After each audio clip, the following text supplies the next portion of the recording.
Good evening and welcome to Stupid O'Clock News. I'm Lewis Lee, suddenly feeling very guilty about my 66-degree basement office. Film production on The Batman has stopped. Warner Brothers Studios reports that filming has been halted on the set of The Batman, the latest incarnation of the DC superhero. This version cast Robert Pattinson as the Caped Crusader, proving that vampires can in fact turn into bats. Production has been stopped because at least one person in the crew has tested positive for COVID-19. And since they're filming in the UK and the English take their plagues very seriously, the plug was pulled. Earlier in production in March, famed dialect coach and actor Andrew Jack contracted coronavirus and died from it. That was in March before the lockdown. The release date had already been pushed back because of delays. It's not certain when production will resume. Ultimately, we all have to ask ourselves how ironic it is that a film named The Batman is halted because of a disease that started with bats. That's news. Back to you. Hey, Hey, what happened? There we go. push the wrong button again. I think somebody was helping me push buttons. Oh, you're implying that John sandbagged you? A little bit. John trying to help. I did not punch a thing.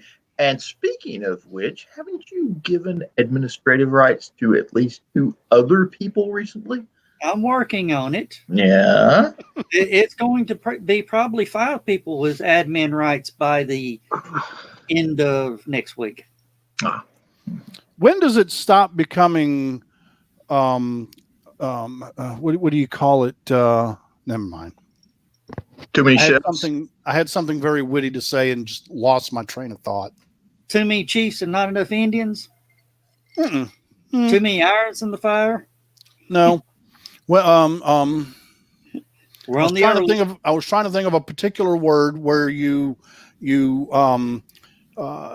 spread responsibility to your subordinates. John, come on, Delegate authority. delegate. When does it stop becoming delegation and start becoming dereliction? Yeah. See, it was good until I had to ruin it. Yeah. First thing I'm going to do is pull up Skunk real quick and throw him right in the fire, right on the spot. I'm actually going to pull you up full screen, Skunk. Give us the quick plug. For next week's show. Yes, let's get it in. Be TWE presents 7 Years Strong. Be on September 12th. That'll be not this upcoming Saturday, but next Saturday. It is going to be a huge show. It's our anniversary show at the TWE Arena in Red Bank, Tennessee. Tickets are going to be $15. You can buy them in advance. Please wear masks. We got an amazing show. Derek Neal is going to be going one-on-one with Brett Eisen for the TWE title. Bailey Blake and Carson Dilbeck will be facing off against Luther X and Jake Murphy for the TWE Tag Team Championship and Bailey Blake's job with TWE. And much, much more. It's going to be a great show. Hopefully you get to see everybody down there. All right. Go ahead and get that out of the way. Let's bring up author Dan Holyfield. Hello. Is he champion of the world? Yep. Yes, I'm here. And bring in the eye candy for the show, Heather. Not even. Well, Oh yes. I do want to bring up 2 particular things real quick. Yes. One, eventually I will add her to the intro. I've just been really busy with other crap. Not even worried about it. My feelings are not hurting a bit. And I 2, fall into the nerds, geeks, and other friends. I know, but you're more than that to us. The other thing I was going to bring up, right? The other thing I was going to bring up. So I don't know if you've noticed yet. Any of the administrators of the stream have noticed yet, but this isn't Stupid O'Clock. What is it? It's Armchair Rocket Science. I see the logo right there. Wrong logo, you button pushing monkey. I ducked. There you go. God, it's as big as Heather's head.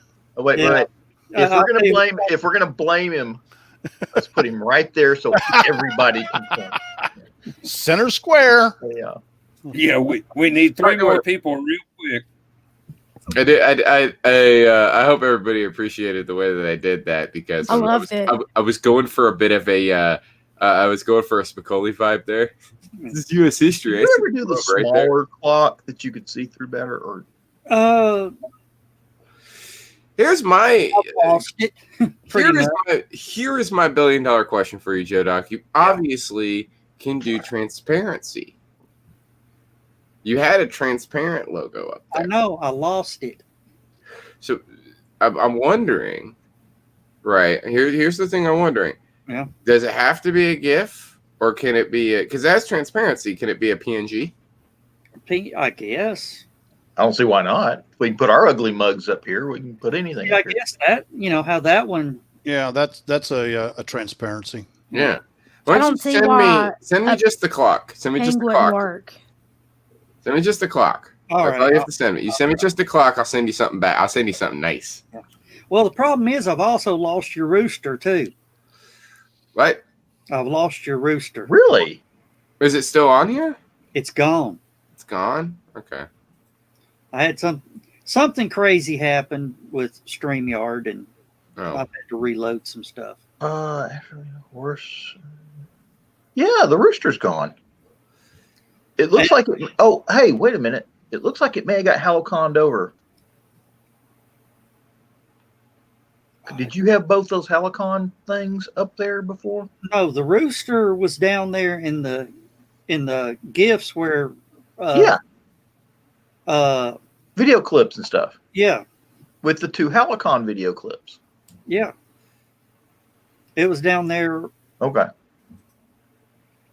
pretty much where the after show intro is. I wonder if they limited how many of those you can have.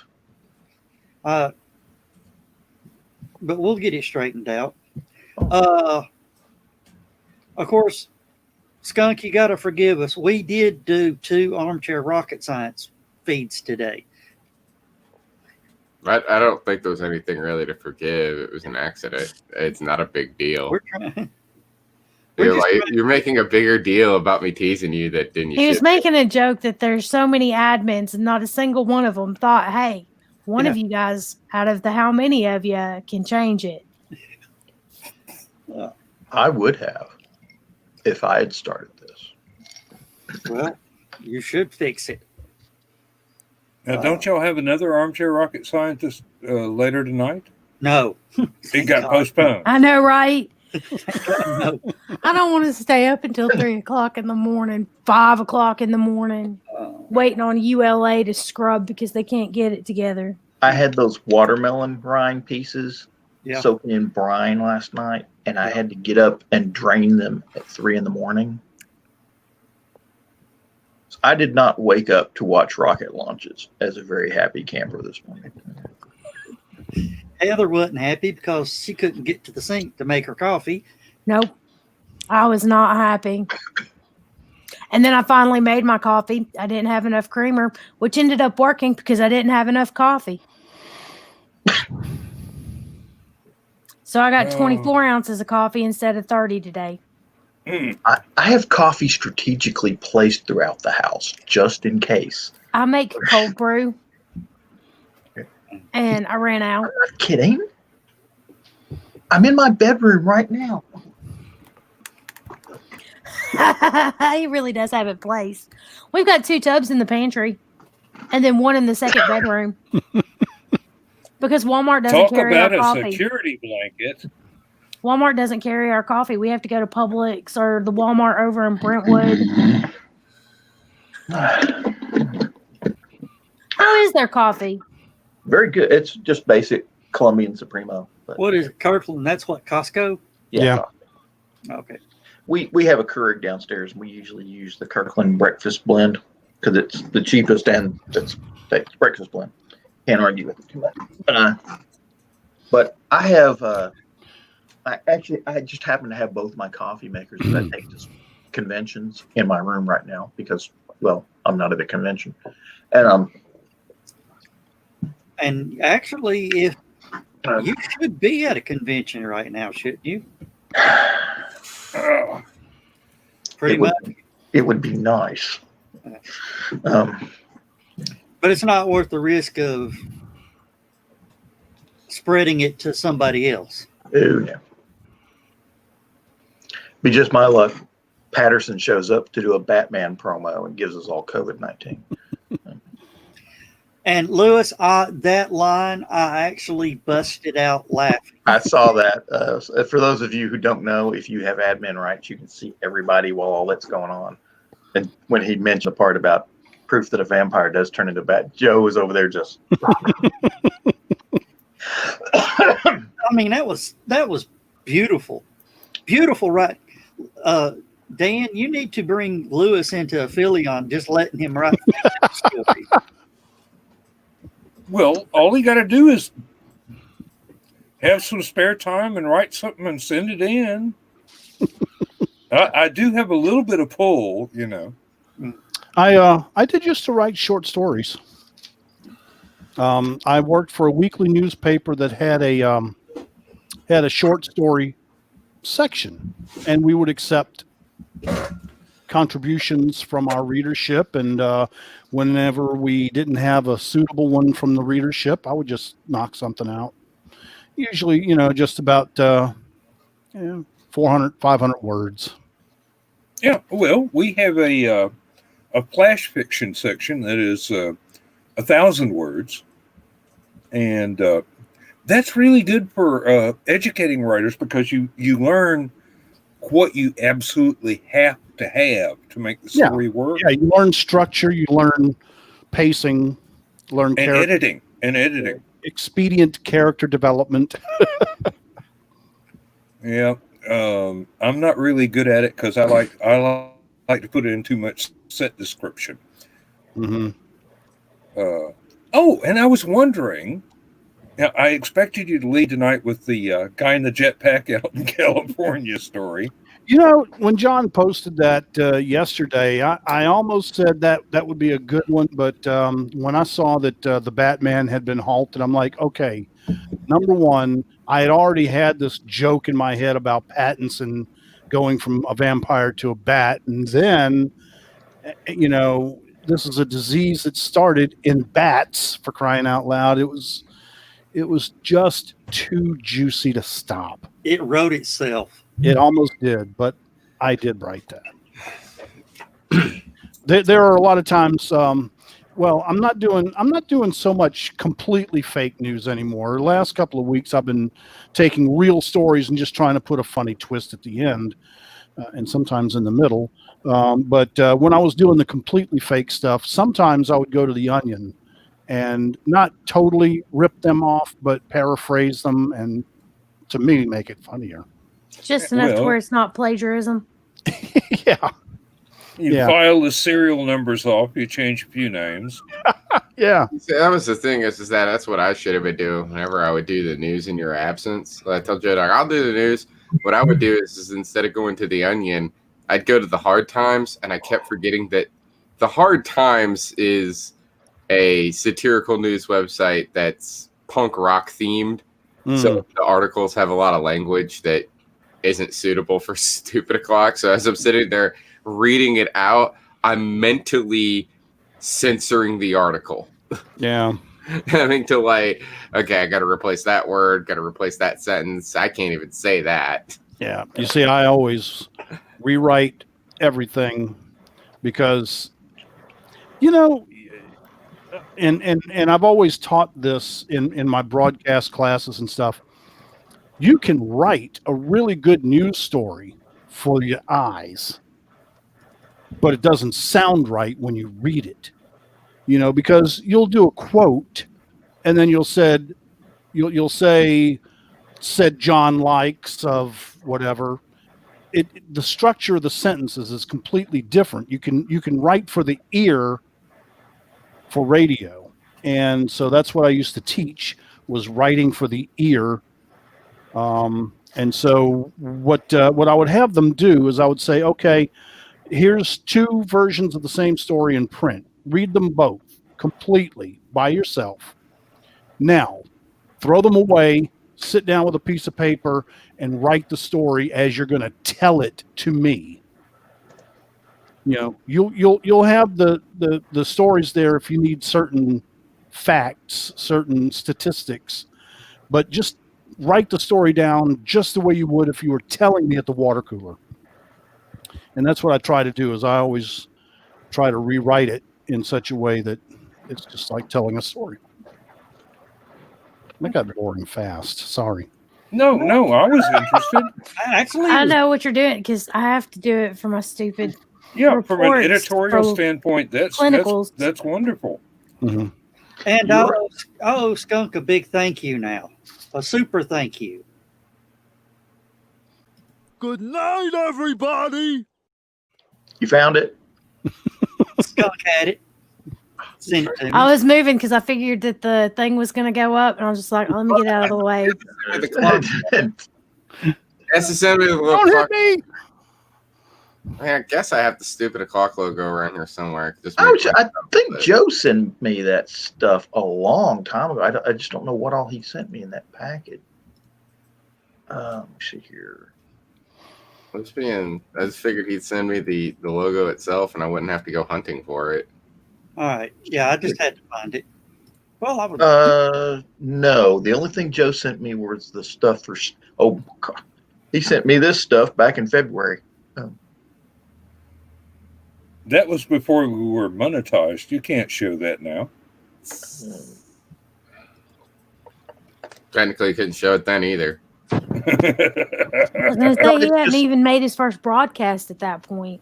Well, he sent me High Flight. He sent me the the national anthem intro, and the Stupid O'Clock background. That's how long ago. That's the only three things we had back then. I hadn't even written the theme music then, did I? I don't. No. All of this is pre-quarantine. Yeah. Hmm. No, our first show was April 4th. Yeah. He said that you sent it to him back in February. No, I think the quarantine is what spurred the show, isn't it? Yeah. Pretty much, yeah. Knowing that we wouldn't have LibertyCon. Yeah. And what was the con that actually would kicked lose it off? Do what? There was some con that got canceled. Oh, Consolation. Consolation got started, and that kind of we saw the writing on the wall. Yeah. And the movie Hand having canceled. Yeah. No, Consolation is the cancel con. Yeah. It's totally online. It's called cancel. Yeah. Consolation. Not consolation. Consolation instead of cancellation. Yeah. Gotcha. Because it's kind of consoling us. Yeah. The con that never happened. Strange enough, they sent me a badge. I designed a They sent badge. you a badge, or did you pay for it? No, they sent one. Well, you are security. I would have to print it out. But Hell, I didn't even get that from them, assholes. well, they like me. They don't like me. They never like me. Because you're competition. Was that when you posted that? Yeah. People were posting comments and stuff, and I Oh, thought, I recognize the quote right away. Mid-South kicked it into high gear. Chris Walker. Yeah, pretty much. So Mid-South Con is still going on? Yeah. Anybody remember when I did Riff Raff? That was fun. Yeah. I didn't get to see it, but I heard about it. Is Chris Walker here yet? No. Yeah. We need to talk about that. There he is right there. See? Hey, Chris. Well, he's commenting, We're but he's talking not. about picture show. Chris, remember that? He may not be able to get onto the show because if he's at Mid-South Con. No. He said Mid-South Con was what kicked off the Cascade. The virtual con. And it's still too early for. Yeah. Too early for what? The Don't leave us hanging. The secret. Yeah, we're there's something. that There's one. some stuff Yeah. going. Okay. Ooh, that kind of looks very shadowy. Wait, Yeah, that's better. At least you can Shiny. see through it. It's sort of like a watermark. Yeah, Yeah.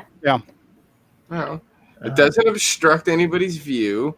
If you happen to move into That's it Heather. by accident, it's no big deal, and you know, and it looks nice.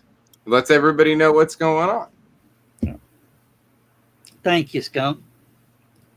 Although bugs typically go in a lower corner. Yeah, that's what I was thinking, but I think that StreamYard only allows you to put it in the upper corner for some weird reason. You can put one in the lower corner, but it's got to be done as an overlay, a Oh. transparent overlay.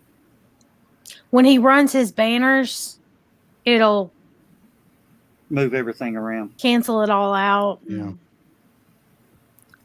Bummer. I am hearing there is another virtual con coming up that's going to be awesome. Yeah. It's going to be done different than all the other virtual cons. It will actually run round the clock, 4 o'clock in the morning. There will be something going on at it. That sounds fun. So that's going to be fun. Just when you thought it was safe to go to sleep. Yeah. Well, isn't that what a real con is? It starts at 3 on Friday and ends on 3 on Sunday. And then everybody hangs around till Monday morning. I Yeah, don't know 'cause how they're- many times I was there when the breakfast bar opened, drunk off my ass waiting on them waffles.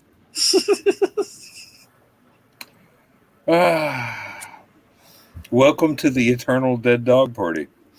When I worked, speaking of that weekly newspaper, when I worked at that paper, a lot of times we would run a little bit late getting the mechanicals finished, and we were in Baton Rouge.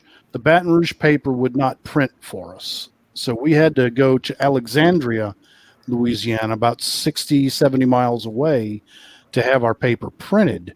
And we would normally finish up and by midnight get the big box of mechanicals, all the layouts, get that to the Greyhound station and put it on a Greyhound headed for Alexandria. They had one every Wednesday night, technically Thursday morning.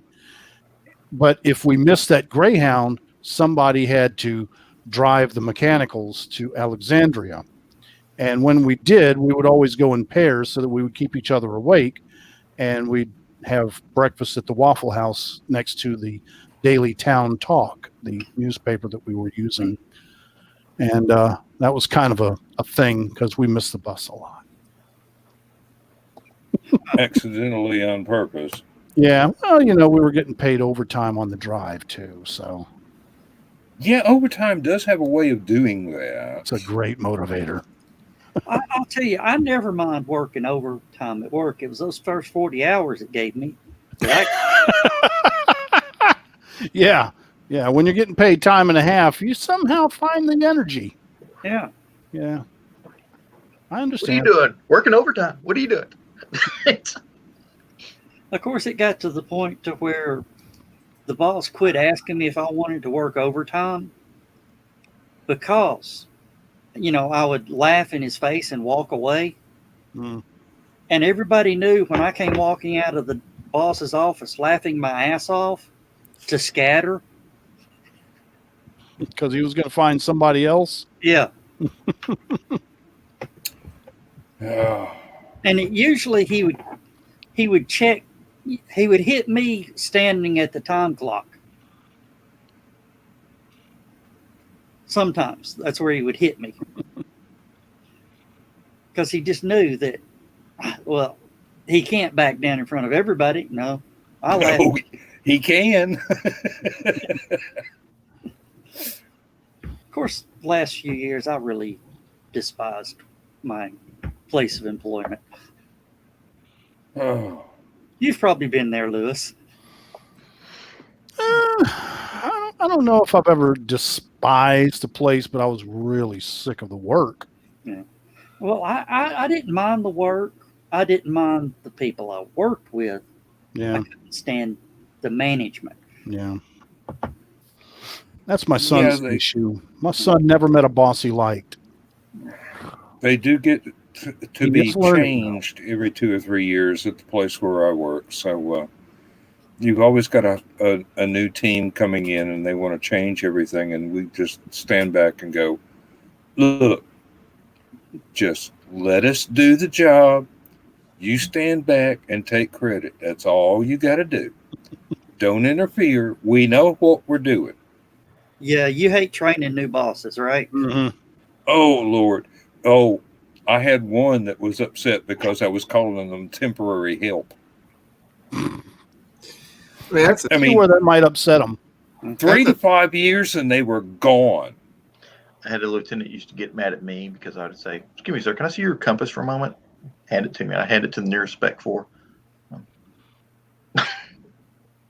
Give it to somebody who knows how to use it. Yes. Hey, hey, LT, have you ever completed a land nav course? I didn't think so.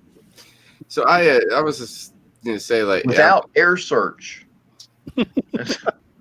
I was talking to my boss today, right? Yeah. And I like my boss. She's pretty awesome.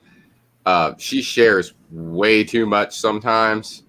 Like, she told me some stuff that she probably shouldn't have told me, but just at least she has that level of trust with me. It's just like some stuff I don't need to know. Yeah. I don't mean it like that. I mean like locations of things that could be used for nefarious purposes. I don't want to have that kind of, people shouldn't know that I know that sort of thing. You know what I'm saying? You want plausible deniability. Thank you. There. But we were sitting here talking and she was Why are you bleaching your shovel? Shh. she was telling me about like how she ended up becoming the manager of the terminal.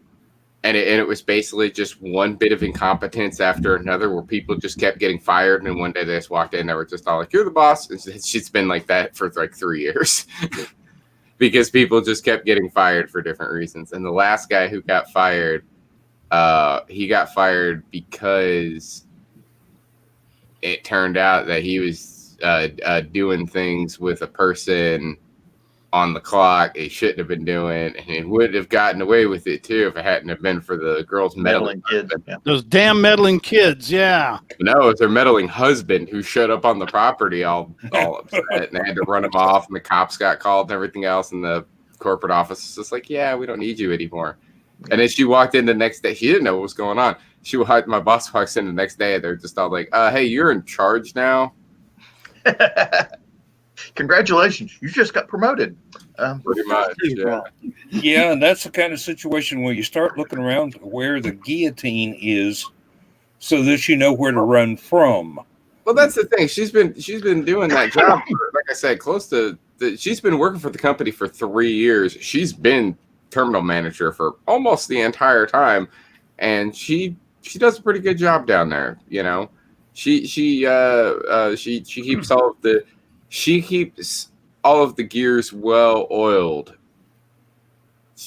Just doesn't replace them as often as she should, in my opinion, or at all. Well, I do have to say, my immediate supervisor is one of the best bosses I have had in 42 years.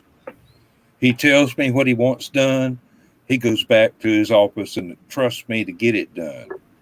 And he doesn't really much care about my methods as long as the job gets done. So I was working at Hollywood Video. I can actually talk about this. The dude that I worked with down there, David, was the same way. He would, the only bad thing I have to say about David was he pulled some shenanigans right there at the end of the job. Right there at the end of my career with Hollywood Video, which was, it was his last day. He turned around and he said, "All right, Kelly, when I'm gone, you're going to be the interim store manager. You're probably going to get the job. I know you will. Go ahead and pick whoever you want for your assistant." He turned around and looked at me. It's like, "You want to be assistant manager or already a key holder?" I was like, "Cool. Awesome. This is great."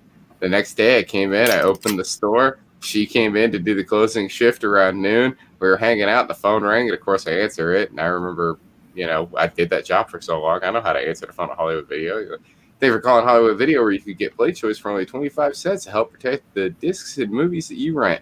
My name is Kyle. How can I help you?" And it's like, "Yeah, this is so and so from the corporate office. How come your store closing signs aren't up yet?" Oh no. What? Yeah. So David actually just left at the quote unquote end of his 2 weeks notice that we didn't even know about that he put into corporate. He just left. Basically you were Gilligan. You were first mate on a sinking boat. Yeah. Yep. Ooh. Yep. I didn't work. I didn't work there for very much longer. I got a job with the Postal Service. Got the hell out of there. It sounds like nobody worked there for very much longer. There was an episode of Stargate SG-1 where they got stuck in a time loop, Yes. and Yeah. Colonel O'Neill and Teal. kept reliving the same day over and over, like Groundhog Day. Reliving them. And There's a great Daniel mentioned, moment where Colonel he's juggling, and if I remember correctly, like Tuki's like playing with a yo-yo or something, and they're getting really good at it, and everybody else in the room's like, "What the?" but the part I love, he says, "What?" He says, "It must be getting really boring." And he goes, "Yeah." He says, "But it's also an opportunity." He says, "What do you do?" "Well, since you could do whatever you want to, you wouldn't have to worry about any repercussions." And they both kind of looked at each other. And he's like, "I'll be right back." And he's like, they opened up the Stargate, and they were sitting there in their golf outfits with their golf bags, and were shooting golf balls through the Stargate. I remember that. And he goes, how far away is Alpha Centauri Prime? He says, 17 million light years. He goes, That's got to be a record. That's got to be a record. That's a really long Pete Allen drive. Shepard. It is seriously one of the best episodes because whenever they do Groundhog Day stuff on a show, on a fantasy show like that, they have great opportunities to do some really fun stuff. And like I said, that they kept cutting back to the same meeting over and over and over again every time it would change. And when they cut back to it one time, they're just juggling and they're just sitting there juggling. The thing is, think about it. Usually, when they use that plot, it's only one person that keeps repeating the day, and they can't convince anybody. That would be awesome to have a friend to go through that with and riff off of each other. I'm going to have to look up that episode. I was never a big SG-1 fan, but I like it. I like, it's hilarious. It's all over YouTube. But the reason I bring that up is Colonel O'Neill walks in civilian clothes, hands the general his letter of resignation. Okay, looks at his watch, and he knows when the time loop's going to loop over again.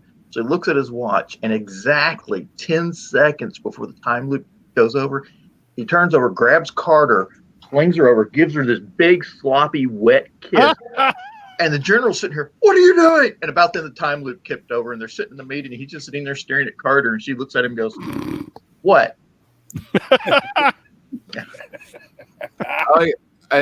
Another good Groundhog Day episode of a television show was Supernatural. When like Lewis was talking about, it's just one guy.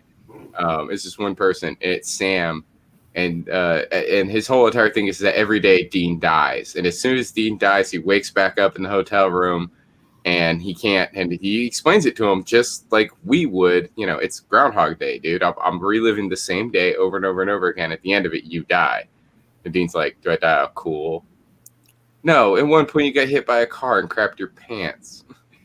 But when he's trying to prove to him that he's stuck in a time loop, he just starts repeating everything that he's saying. So because he keeps saying like, "I knew you were going to say that. I knew you were going to say that too." And then so they just start like he's literally as Dean's saying exactly what Dean's going to say. And Dean finally is just all like starts making fun of Sam, expecting Sam not to say anything back. He's like, Sam Winchester still wets the bed. Sam Winchester can't get with girls. Every morning, Sam Winchester wakes up and takes the ruler from the next to the bed. And, all right, enough. Oh.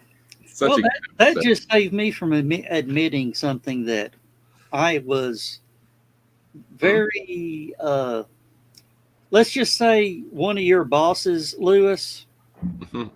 the phone when he answered the phone and heard my voice, he got a pen and paper and started writing. Okay. You're in trouble now. I'll say it. Hell, they can't fire me. They One can of my fire bosses? Lewis. Be really careful. No, if you remember there, probably about between 8 and 6 years ago, when there was inside scoop coming in on stuff happening at Public Works Department. Mm-hmm. Ah. Deep throat over here. Was that I wouldn't GP? have put it exactly that way, John. the initials GP? My boss. KW. Okay. Oh, really? Yeah. Hmm. Yeah, I would give Kevin 10. Yeah, he wasn't my boss at that time. Oh, okay. Who GP? Pool. Oh, no. Because I was going to correct you. He was never my boss. No. Oh, No. and He was even my I know who co-host. that is. Kelly we all Lockhart, do. Gary Poole, whatever. Depends on where he's at what time of the day. Yeah. I got in the habit of calling him by his He's looking professional for him. name just in case. But now everybody's calling him Kerry Kelly or Gary Kelly or Gary Lockhart. that. Yeah, that too. That was an actor. The thing about it is I don't know what to call him when I see him in public. One time he showed up at Knoxville. I was at the Best Buy in Knoxville, and I turned around and I look, and I'm like, Kelly, what are you doing here? Oh, I just came up to visit a friend. How are you, man? You going to LibertyCon this year? He'd always ask me that. You going to LibertyCon this year? I'd be like, no, I can't afford it. And then the It's one that year Robot Wars guy. they got sold out like instantly. And then I had to go with freaking COVID. Yeah. This is getting weird. Brandy's going to have to figure out something to do about this. I mean, we can't keep selling out in half an hour. You know. I heard a rumor. I can. Of course, I'm not staff. I cannot confirm nor deny, but they've gotten enough complaints. This is from what I've heard. Mhm. They've gotten enough complaints now that they're looking at it. They're looking into it. Yeah. That's all I know. And that might not even be true. That's a rumor. I didn't hear that from anybody that's actually. They were talking about it until they started having to talk about COVID. So Yeah. There were some developments that were announced as possibilities, and at this late date, I can't remember what they were. I mean, y'all gotta. Let's just say it's a grand idea of what they're doing. I want to say this, right? I do want to say this. It is unfortunate the selling out in 30 minutes and all that other stuff, but you got to admit, and I know it's because they got low numbers and stuff like that, but you got to admit there is some prestige to having a convention sell out that fast. They even did an episode on the Big Bang Theory about them trying to get tickets to Comic-Con, and they only had like 40 seconds to do it, and none of them could get their website to work. And they're all freaking out. They're smashing their F5 keys on the laptops until somebody could finally get through and buy their 4 tickets. And I don't even remember how that ended up because I just remember Penny. they wound up. I think they wound up not making it for some reason and abandoned the whole thing. Mhm. And I know Sheldon wound up. Its car got stolen when they stopped at the rock that they. No, that was when they were going to the Bakersfield Comic-Con. They were going to the Bakersfield Comic-Con. They were dressed up as Star Trek TNG. characters. Yeah, because I don't remember what Raj was dressed as. I remember specifically Sheldon was Data. Yeah. And Leonard was Picard, and Wallace was a Borg. I don't remember what Raj was. And that was the episode that he was Klingon, wasn't he? Probably Worf. Yeah, he might have been Worf. When they got back to the apartment, he's brown, you know. That makes sense. When they got back to the apartment, the girls had gotten into the comic books and were having arguments about whether or not the Hulk could pick up Thor's hammer. Yeah. And they were really confused. And they were like, I think we went through a temporal warp and ended up in another reality where our girlfriends like comic books. And they were like, this is going to be very dangerous. Set phasers to stun. The Comic-Con one, Sheldon wound up, everyone abandoned Sheldon basically, and he wound up hanging out with James Earl Jones. Yes. Who had just gotten, he says, no, it says, or what was it? Let's go do this because I just got my Lion King. I just got my check. I just got my check from the Lion King.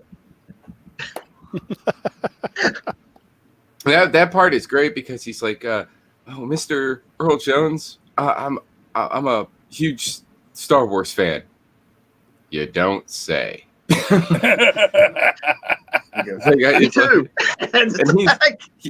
Yeah. That was the other thing. Is he's before that he was like, nah, he was being kind of smart aleck with it. And, you know, Sheldon doesn't understand sarcasm, which is great. And he was like, I really do enjoy getting interrupted by fans while I'm trying to eat my dinner. And then they went and they went and painted the town. They went on vacation together. Yeah. Ran up and rang Carrie Fisher's doorbell. I know that's you, James. I think my favorite celebrity who made a guest appearance on The Big Bang Theory was when they had LeVar Burton on, and he was doing Sheldon. Well, he's doing fun with flags. But Sheldon showed up at his house at one point, and he was like, Sheldon, we've talked about this. You just can't show up here. You have to call ahead. I finally saw the clip where Wallowitz ran into Elon. Oh, yeah, doing the Thanksgiving. Working at the volunteering. Now, soup kitchen. And they wanted to share a partially eaten piece of cheesecake. Have y'all seen the Elon episode of Young Sheldon? No. I'm gonna have to go watch that clip now. No. I've only watched the first season of Young Sheldon. I've never actually. It was in the first season. I didn't watch Young Sheldon at all. I only know one thing about Young Sheldon. It was because of a YouTuber that I watch, the 8-Bit guy. So the 8-Bit guy is based out of Texas. If I remember correctly, he lives in the Dallas-Fort Worth area. I could be wrong, but if I remember correctly, that's where he lives.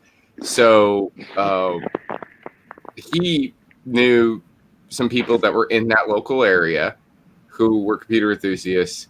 And when they were doing stuff about, because if you don't know, Texas actually has a huge, besides Houston and NASA and all that, there's a lot of tech companies came out of Texas. Texas Instruments. Texas Instruments. Rockwell. Software was based out of Texas. There were a bunch of companies that were out of Texas. So when they were researching stuff about Texas, all this other stuff came up. They started asking Texas geeks and computer guys, because there were a bunch of them that were out there, like, who do you know that would know stuff about Texas technology and things that have happened in this area that we could ask questions to? And one of the people was just all like, talk to David. So David got contacted by the producers, and they were like, what kind of modem would a kid in the late 1980s be using to access the internet? Because we have this, and then they showed him a picture of what they bought, and it was like a 1440 baud modem from like the early 80s. And he was just like, no, Sheldon wouldn't use that. Sheldon would use one of these, and sent him back another picture like, ooh, cool. Can you get one of those for us? And he was like, maybe. And he basically called around, and he ended up finding one and cleaned it up for him. And you can actually see it in the show. It's the modem that sits right next to Sheldon's computer. And David helped get him that. And he had to clean it up and restore it so it looked brand new when they showed it on the show. And he said he got it about 99% of the way there. There's a little bit of UV damage that's still on the device, but because of the filters that they use when they film that show to give it that old look, Mhm. it doesn't. You can't tell. You can't Well, tell at all. It's brand new. In Elon's episode of Young Sheldon, one of the NASA administrators shows up to Sheldon's school to give the lecture. Mhm. And Sheldon goes, "Well, why can't you land the rockets? Because it'll never work." And Sheldon says, "Yes, it will. I'll prove it to you." And Sheldon goes and writes this full paper of how to do all this and all that. And he presents it to him. And Sheldon gets in trouble. And when he presents it to him, Sheldon's supposed to apologize, presents the thing to him. He says, "Read this before I give you an apology." And the guy sort of thumbs through it, whatever. And Sheldon goes, "Okay, are you going to give me the apology?" And it's like, "No." And he takes it, and off it goes to a NASA file somewhere. Well, at the end of the episode, here's Elon sitting at his desk reading it. Oh, I do remember that. I do too. And he's flipping through and he's going, I didn't know who it was at the time. and he takes and he puts it in his desk. I didn't know who that was at the time. But the thing is, it said 2008. The picture, Elon sitting at the desk, it says 2008. Mm. That's when they started working on the idea of landing. Yeah. Saying it was Sheldon. Grasshopper. Saying it was Sheldon's idea. I went, that was slick. And Elon had to approve it. Oh yeah, well it's great PR for him. Elon also has, as weird of a dude as he is, he has enough of a sense of humor to be able to make fun of himself. I mean, he voiced his alternate universe character on Rick and Morty, Elon Tusk, who's just like Elon Musk, except he has big orc tusks. He's one of us. He's a geek. He's a science fiction geek. With lots of money. He Like is James Earl Jones. not one of us. No, Oh, yes, he is. He's like right there on the ledge. We're still right in the middle. We're still fully functioning. Oh, speak for yourself, darling. I'm sorry. Hold up. Wait a minute. She just said that we're normal functioning people, right? Yeah. Guy calls himself Skunk. I mean, I'm just no, there's saying. not- Yeah, no, no, Joe, there's not- Joe, there's nothing I so get it. much We're weird. not. There's not so much something weird about Okay, that. let's try this one. Everybody wearing pants, raise your hand. Dan. Swim trunks. Okay. Hey, he mostly Two-thirds of buttoned us his are shirt functioning tonight. adults. So Oh, that's hold up. Wait, No, the wait, shirt's wait, entirely wait. buttoned, but I'm still Dan wearing swim said- trunks. Dan said something that was very important to clarify. If you are wearing bottoms, raise your hand. See? now Nobody's got their dirly hanging out. this is where I got. Wow. This is where I split hairs and got into a party at a Nacrocon. Oh, They the had- Christmas party. The men without pants. The men without pants. I got into the men without pants. I'm wearing shorts. I'm wearing shorts. They're still pants. in deference to Dan, it's 65 degrees in my basement right now. I ain't wearing shorts. Well, And, I remember and we difference were to John, it's 85 degrees in my office right now. Mine are PJ pants. there's several Maybe years here. ago. Was it Chattacon? Chattacon had a closed door, but you were more than welcome to invite yourself in. Was what the door said, right? You just had to knock because they had to keep the door locked. And the reason being was that it said, clothing optional, pants are banned. So you as long as you were wearing underwear or less was basically how you got into this party. which was really weird. But my friend really wanted to go in there, and I was like, all right, fine, whatever, we'll go. So, I walked in there, and I was just wearing boxer shorts, whatever. Everybody in there was either in their underwear or naked. And the one dude who was throwing the party was out on the balcony, like smoking cigarettes and just drinking a beer, BSing with everybody and having a good time. Of course, he's completely naked. And I don't remember who it was from security that knocked on the door. I remember that they were embarrassed, and it was really funny. They were embarrassed because it wasn't because the people were naked. He didn't really care about that. It was because he's never had to tell somebody, like, if you're going to be naked, please don't go out on the balcony. People can see you.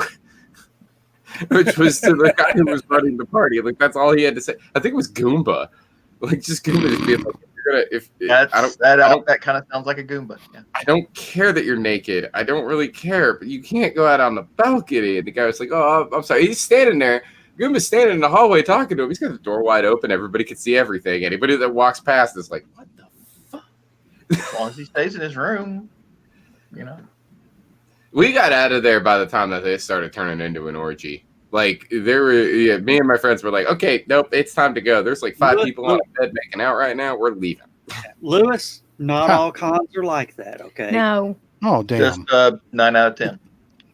It's not that not all cons are like that, and that's a true statement, right? But even that, not all room parties are like that. I've only been to two conventions that have ever seen anything like that ever happen, and I'm talking specifically years of conventions. Besides, nowadays they have invitations to the orgy. I've been to several furry conventions. I've never seen anything like that happen at furry. People talk about stuff like that happening at furry conventions. I've never seen it. Never seen it. I'm not saying it doesn't happen. I'm just saying I've never seen it. Now, on the flip side, that's the second time I've seen something like that going on. And yeah, both times were at Chattacon, but again, they were years apart. And I forgot I didn't to get my ticker up and running. Damn.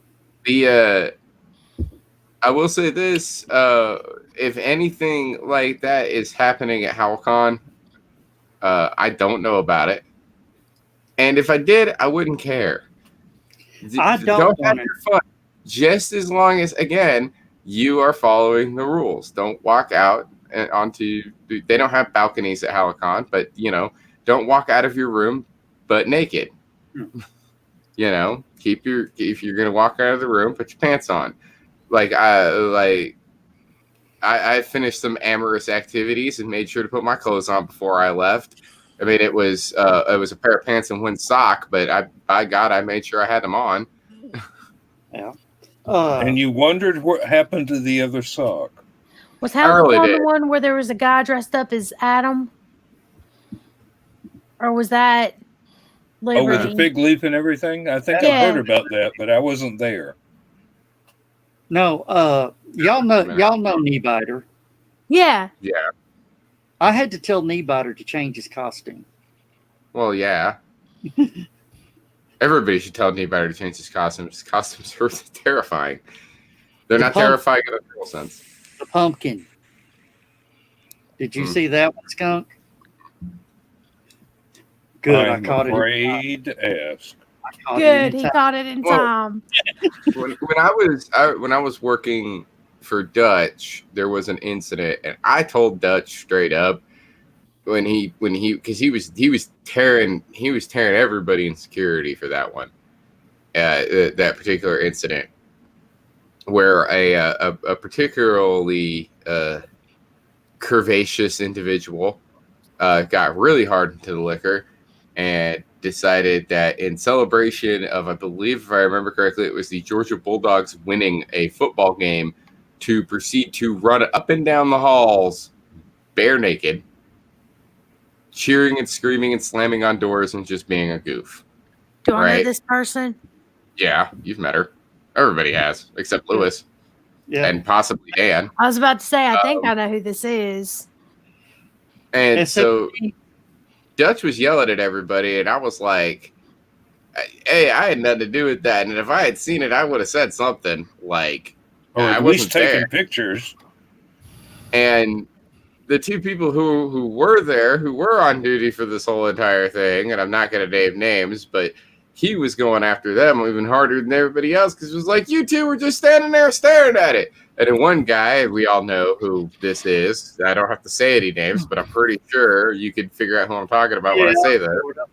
He goes, well, in our defense, Dutch, it was a naked lady. That's what I was going to say. Most of the guys that are working security are just like, let's see how this plays out first. But see, that's and this is no offense to Dutch, but that's why security at Halicon, the security team that we have at Halicon now, is not only a little, no offense to those guys, a little bit more professional, but also a little bit more diverse. We do have women on our security staff. We have good women on our security staff who are able to take care of problems like that the horn dogs don't want to touch because they're horn dogs. Oh. And she did it. When we finally changed that rule and brought our first woman onto security, Joe, she did a fantastic job, did she not? Yep. I think she did a better job than any of the guys did. One. I think we had two at one time.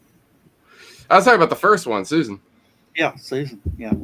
She just, she'd like, no. And that was the end of it. Really? Well, we rarely, that's the thing, we rarely have badge problems at Halicon anyway, but when they do happen, I've always stuck by the rule that Dutch put in, which was, you ain't getting into this con suite unless you got a badge, period, point blank. I've, since Dutch no longer runs the convention, I have given people in certain positions of power a little bit more leeway, just because I don't want to deal with it. Look at the Baba. Oh. She's not that big. She's just closer to the camera than I am. Oh, okay. No, she is that big. No, you're She's just small. She's a big, She's lovable. not that big. She's a big, lovable butt. Well, Skunk, what about I forget which convention it was that I'd been saving all my badges. Mm-hmm. Every time I went into the con suite, I had a different badge on. Yeah, this was when Dutch was this wasn't this was the second time he pulled this. The first time he pulled this, he only had the one badge from last year. Yeah, that worked so well, he decided to up the ante. I believe it was me and one other guy were the only ones that caught it. But I caught it, and I'll be honest, I caught it because you had a Fantasicon badge on, and I saw that instantly and went, no, hold up. But the other guy, he was able to catch it because he recognized the badge that you had was a Halicon badge, but it was one of the ones where Dutch cheaped out on the printing and got black and white. Yeah. And he saw that instantly and was like, wait a minute, that looks like a photocopy. That's not even the right year. The thing was, I've got one for you. Y'all didn't catch it until Saturday afternoon. Yeah, nobody caught it till later. And the fun part about it was that. So I like I said, me and that other guy. I believe the other guy was Boomer, if I remember correctly. No, it was Paul. Well, it was. Yeah. I'll tell you the one thing though was that neither Sean nor Chewy caught onto it the entire weekend until you said something to him. Yeah. And I remember Sean's reaction was like, well, you paid for a badge. It's fine. Brandon's reaction was, oh, no, you didn't. No, you didn't. And I was like, Brandon, I was standing there when he did it, and I couldn't stop laughing. Because I saw you coming, and I was like, let's see what happens with Brandon. Let's see what happens with Brandon. But I could see from like a mile away. It was like a Fantasicon 07 badge or something like that. And you walked right through the door. Brandon's sitting there talking to some girl. I was like, and the thing was, Dutch told me to do it. oh yeah. Yeah. Just to test. See, that's the kind of stuff I do, Lewis. I pull practical jokes. Yeah. Yep. I knew that before. I don't. I've never done a practical joke in my entire life. I've No, walked in that on is 2 of them. lie. That is a 100% lie. I came in right after you got Mickey with the flamingos. They were everywhere. They were all over the lobby. They were all around the pool. They were everywhere. You're so And mad she's just about like, that. I'd give you a hug, but I don't want to touch anybody right now. I was. They're in my room too. We put him in the room. We put him in the. We covered him on her in the lobby, and she hates flamingos. I don't know. My favorite one is because you know why it's my favorite one, Joe Dog. Why? Yeah, the same guy with it multiple times in the same weekend. It was great. You would just walk up to poor John Johnson. Yeah, he would just walk up to John Johnson with like a calculator. There was a calculator. There was a remote control. I don't remember what the other one was. He would do it every time. Hey, phone for you, and he'd grab it. Hello. Oh, you son of a bitch! Was he sober or was he drunk? He was stone sober. Oh my gosh! Yeah. Well, I mean, because it's like you take it and you're like, no. I've got one for you from LibertyCon actually. 1 year I took one of my my steampunk costumes, and I had a fake ID for the steampunk costume, and I went in the con suite and got a beer. Showed my ID, and the bartender gave me a beer, and I said, "Well, hang on just a second. Would you like to look at the birth date on this a little bit more closely?" And the steampunk character's birthday was 1846. And that, well, certainly I was old enough, but talk about a fake ID. Yeah, really. But it matched the costume. They didn't even think. Why would I be wearing that with a driver's license? I don't think the DMV in Athens, Georgia, are going to go for that. I'd still say that my favorite fictional fake ID thing is from the Breakfast Club when they're looking at Brian's fake ID. They're like, you totally screwed this up. Like, I know. It's like, you made yourself 25 on here. It's like, yeah. He goes, what do you need a fake ID for anyway? So I can vote.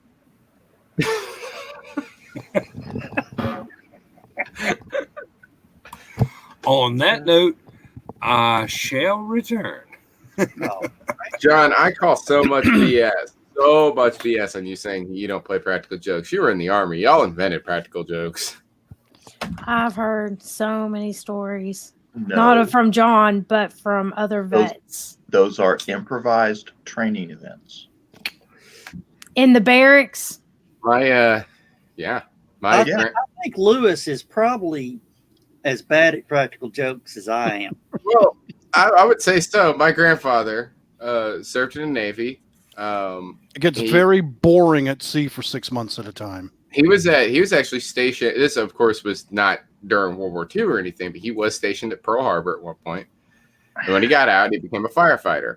And my grandfather, he's passed away now, but it wasn't until the memorial service, right after he died, we were at the memorial service in Chicago, because he was a Chicago firefighter, the Des Plaines fire chief, and then of course he had to answer the Chicago fire chief or the Cook County or whatever. There was a hierarchy there, and so he wasn't in charge, but he was in charge of his specific place, right? And he during the memorial service, the other firefighters got up there and started telling about the practical jokes that my grandfather played on them. That was basically the memorial service. It's just people going up there and telling all the different jokes and humorous stuff that my grandfather would pull. Everything from the innocent stuff to the dirty stuff. Nothing like hearing your great aunt, his sister-in-law talking about two scoops. Like that was and honk honk. That was the other one too. He was a dirty old. My absolute favorite story was this dude owned he had a Mercedes. It was a Mercedes limousine style interior with the curtain, right? So the guy goes out there to get in his brand new jet black Mercedes. This looked like something that, that the mafia would drive. And he gets in, and he starts it up, puts it in reverse. Nothing happens. And he gets out and he looks, and the tires are on the ground. And what? There's nothing stopping me. So he gets it. And every time he does it, he can hear the tires spinning, but nothing's happening. He's not going anywhere. He gets out and he looks again. He's like, is it slipping on something? What's going on? And he gets back in and he starts it up again. And he's trying to get it to go to it. Just won't move. And he actually gets and leans out the window with his foot on the accelerator and looks and sees the tire spinning, but it's not doing anything. And he's just absolutely confused. And he sits back down and he's thinking about it. He looks up in the rear view and there's this one little eyeball sticking out from the curtain. It's my grandfather. He had put a jack underneath the vehicle and jacked it up just enough to where it wouldn't do anything. He's in the back giggling like an idiot. That's my favorite story that they would tell me. About the meanest practical joke I ever pulled in the Navy was we were underway, and the Navy has something called preventative maintenance. You have to do maintenance on your equipment, and I was a radio operator. And once every 3 months, every quarter, you would have to go up and lubricate and clean the dishes, the radar dishes. Well, before you do that, you go down into the equipment room and you do a LOTO, lockout, tag out. You know about this, John, right? Right. Because you don't want anybody stepping in front of the microwave emitter. Exactly. So you literally lock the equipment down in the off position and you tag it with a big red tag says do not operate, man aloft. And so you lock it out, you tag it out, you climb up the mast, you get up to the antennas, you've got all your gear with you and you're scrubbing and cleaning and you got the grease gun and you're lubricating. But everything is still, and you're safe. Well, the worst thing that I ever did was a friend of mine went up. I went behind him to the equipment room. I unlocked the equipment and I put the antenna into rotate. It was not emitting radiation. It was just turning. He almost killed himself trying to get out of that crow's nest to get down and away from the antenna because he just knew he was going to be a man of radar range microwaved. They had I realized that it wasn't really that funny in retrospect after Captain's Mast, but no. There was they have these air search radars. Oh yeah, ANSPS 40. Well, was ours. Everybody has their own for whatever missile or whatever. Well, but, AN is Army Navy. Right. Yeah. If they crank the power up on some of these things and a flock of birds flies in front of it, we had seagulls falling on the deck all the time. Yeah. Prize them in flight. Yep. I had a lotto incident at the factory. This was before they actually instigated putting physical padlocks on the breaker boxes so that nobody could turn anything on. Yeah. This was kind of like an honor system. So I'm up on top of the machine cleaning out a suction fan that had been clogged up with glass dust and pieces of paper tape, 6 or 8 feet long, and I'm in there just raking this stuff out with a hook, and my trainee walks over to the on-off switch, notices that it's off when it's supposed to be on, and for some reason she did not know that I was cleaning it out. And she switched it on. Well, I've still got the hook inside the damn thing. So I have to release this and try and get out of the way of getting beaten to death by this hook that's caught in the fan blades. Right after that, they started putting actual breakers on everything, and they issued everybody a padlock where you alone have the key to that. Yeah.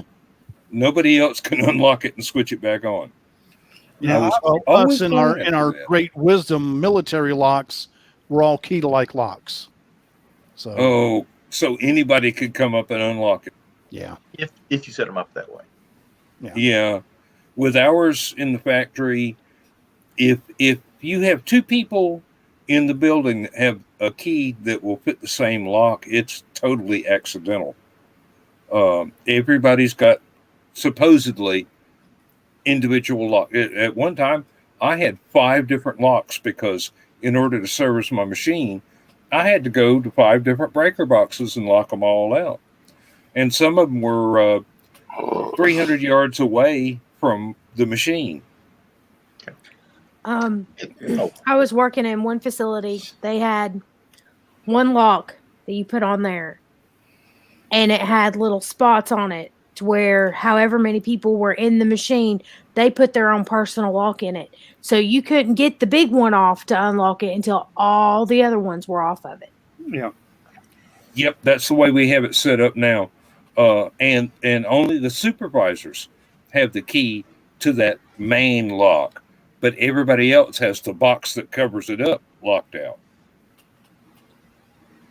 Yeah, I know what you're talking about. It's sort of red and it looks like a pair of scissors that hook in. When you close it up, it has the holes and you just put your padlock in it. But if somebody comes up and goes in, they hit their padlock on it. You come back and you go, well, damn, I can't turn it back on. Oh, well. Yeah, well, this I think what Heather's talking about, it's more like a fuse box with a cover on it, with the main padlock inside, and you put all your individual ones on the outside. And some people have the little scissor contraption with multiple padlocks, so you can get 50 people locking out one machine. But when it's time to go home, if yours is the one attached to the scissor lock and somebody else has gone home and not taken theirs off of your scissor lock, nobody can start that machine. On for the next shift. Yeah. Well, no, they either call them or they get bolt cutters.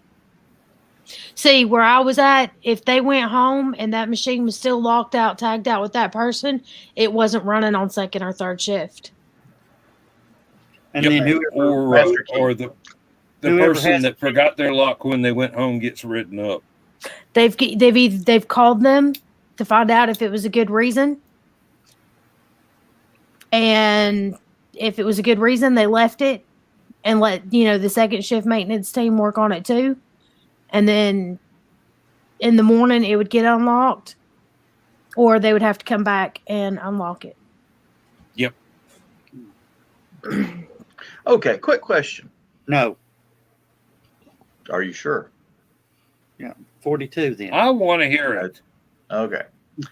Apparently, scientists say that it's genetically possible to genetically engineer rats to be the size of a cow. But why would you want to? Which could solve world hunger problems. Only if you like rat on a really big stick. The question is, would you eat rat meat? Oh, yeah. Is there a ribeye? It is quite...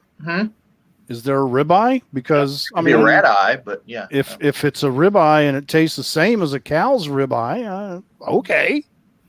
I'm sorry. I don't know if the cube square law would work that way.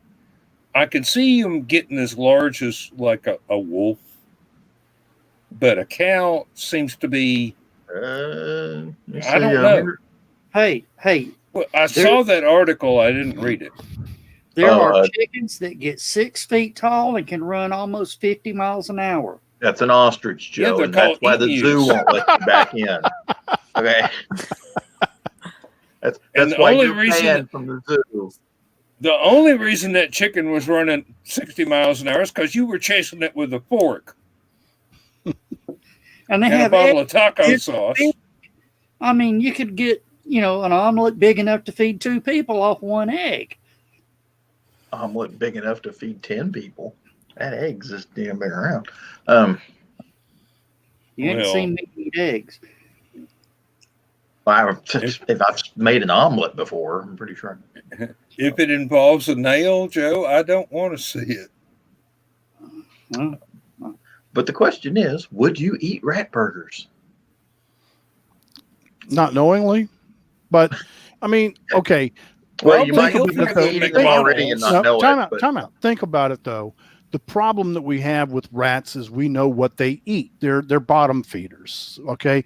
But if you had a large rat and fed it grain or some other clean apples or feed, whatever. Yeah. I mean, We know what pigs makes a eat. rat dirty is what it eats. Garbage in, garbage out. So Have They, you ever had they eat each other. catfish? They're cannibalistic. How do Okay. you keep them from being out in the field and eating all this healthy stuff, and then one of them dies and they don't go eat that one? Put them in a stall. You've never raised chickens, have you? I've been around chickens. Yeah, they'll pretty much eat anything too, including other know. chickens. I don't eat chicken. I don't eat turkey. I don't eat fowl. But if if you well, not if you call it that. Well, If you it's catch the a right possum- word. if you catch a possum in a live trap, you're supposed to feed it like apples and stuff for a few days before you try and eat it. a week. A week. A week. I would say give it time, a month. give it time to run through the system. Yeah, my really. brother raises possums in Cozumel. They rescue them. I can't. He posts pictures on Facebook constantly of him feeding these little glorified rats.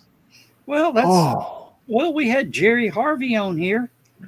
oh, don't no. Love Jerry to death, but he has gone. I had to snooze him on Facebook. Yeah. I do love him to death, but man, Awesome. he drank the Kool-Aid, all of it, every last drop. And I'm sorry, I think he poured a little vodka in the Kool-Aid. I don't do possums.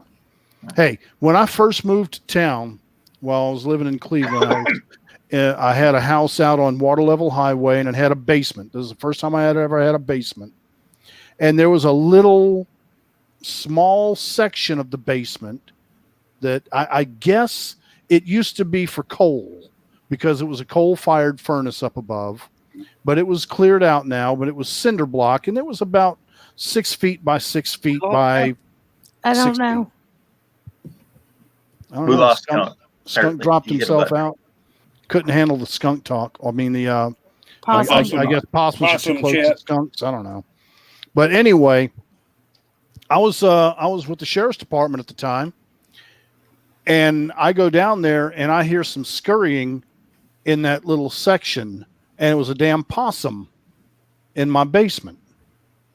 And I'm trying to figure out how he got in there, but more than that, I'm trying to figure out how to get him out. And of course, all he's doing is cowering in the corner, hissing at me. And I'm like, oh, I'm not having this. I went upstairs and I got my revolver. I went, boom! I forgot that I was in a cinder block Basement. Yeah, box. Oh my God, I couldn't hear for hours, man. The possum was dead, but I was deaf. You had tinnitus. Yeah, big time. Now we used to live over a little house in Red Bank. It had like that little half basement crawl space. Mm-hmm. I mean, it was a concrete floor, but you still had to sort of duck when you're down there. And we've been hearing noises. And when your dog has to duck, you know it's short.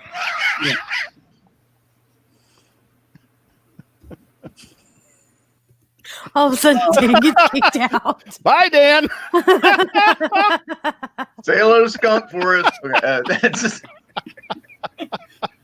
Well, we've been You deserve that. down there at night, so I go check it out the next day. There was no light down there, so I had to go. It was it was after I got home from work. I went down there, and I had these old speaker boxes I made in high school in woodshop. Inside it, I saw this little fur, and I thought, aha, I got me a cat in here. I'm going to have fun. I had this metal pipe, and I reached up, and I just smacked that box and went, and hit it. It didn't move. I thought, oh, crap, it's dead. So I poked it again, and it moved. And I thought, great, it's rabid. So, I start to move the box, and this thing rears its head up and goes right in my face. I scream bloody murder and throw the box down. There he is. You okay, Scott? The internet just died for a second. Oh, okay. Well, stop doing that. So I throw it down in the basement. Well, I throw the box down. I start screaming for Donna because he's coming up out of the box. He's mad at me now. And I'm smacking at it with the pipe, and it's still coming at me. I scream for Donna to bring, get the lab. We had a lab dog. I said, what was that dog's name? Shit. I forgot his name.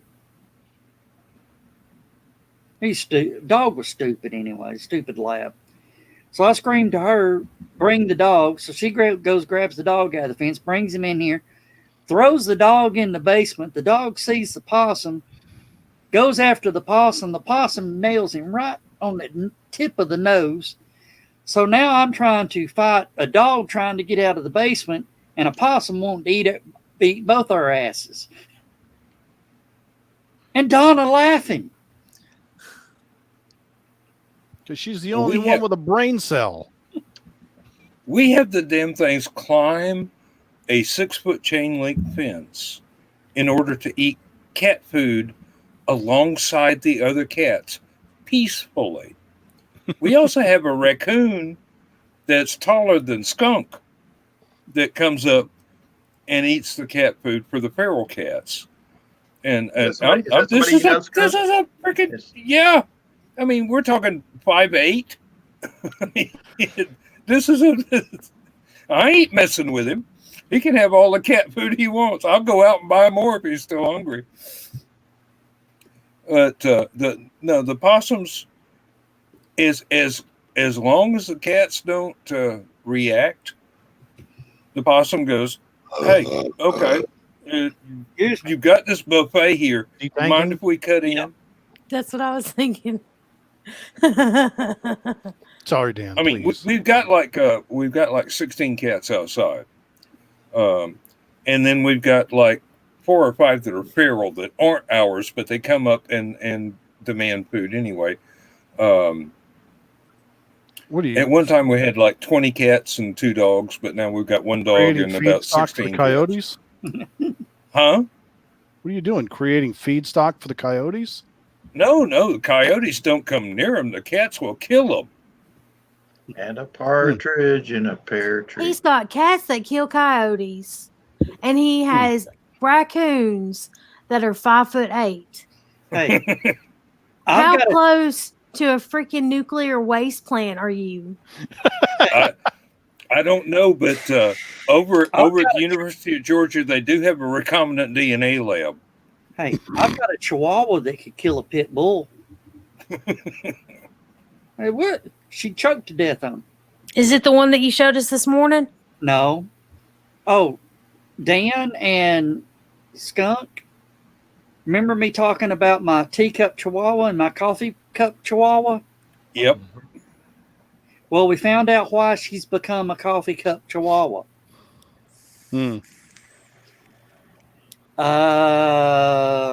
Anybody need a puppy? I was thinking along those same lines. And you know the damn thing about it? When we got her, we were told she was fixed. Well, guess what, Joe? Did you see a little tattoo on her belly? You're the one that's fixed she got now. A scar. See, we Guess got somebody missed that target. Did they try and sterilize her like a human? I don't know.